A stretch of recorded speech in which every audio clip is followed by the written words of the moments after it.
Listen carefully and answer questions 31 to 40.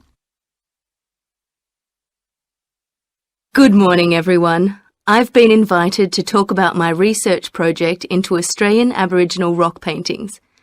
The Australian Aborigines have recorded both real and symbolic images of their time on rock walls for many thousands of years. Throughout the long history of this tradition, new images have appeared and new painting styles have developed. And these characteristics can be used to categorise the different artistic styles. Among these are what we call the dynamic, yam, and modern styles of painting. One of the most significant characteristics of the different styles is the way that humans are depicted in the paintings. The more recent paintings show people in static poses, but the first human images to dominate rock art paintings over 8,000 years ago were full of movement. These paintings showed people hunting and cooking food, and so they were given the name dynamic to reflect this energy. It's quite amazing considering they were painted in such a simple stick-like form. In the yam period, there was a movement away from stick figures to a more naturalistic shape. However, they didn't go as far as the modern style, which is known as X-ray because it actually makes a feature of the internal skeleton as well as the organs of animals and humans. The yam style of painting got its name from the fact that it featured much curvier figures that actually resemble the vegetable called a yam, which is similar to a sweet potato. The modern paintings are interesting because they include paintings at the time of the first contact with European settlers. Aborigines managed to convey the idea of the settlers' clothing by simply painting the Europeans without any hands, indicating the habit of standing with their hands in their pockets. Size is another characteristic. The more recent images tend to be life-size or even larger, but the dynamic figures are painted in miniature. Aboriginal rock art also records the environmental changes that occurred over thousands of years. For example, we know from the dynamic paintings that over 8,000 years ago, Aborigines would have rarely eaten fish, and sea levels were much lower at this time.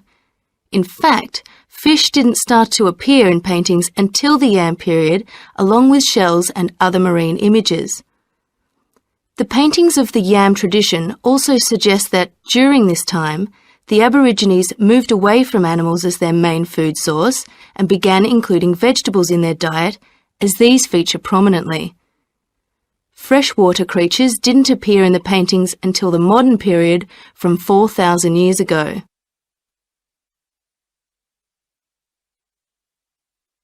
So these paintings have already taught us a lot. But one image that has always intrigued us is known as the rainbow serpent.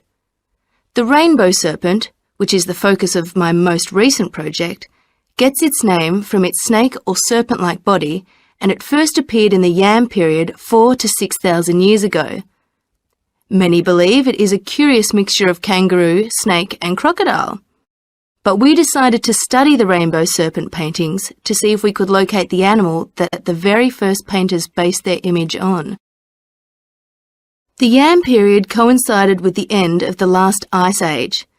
This brought about tremendous change in the environment, with the sea levels rising and creeping steadily inland.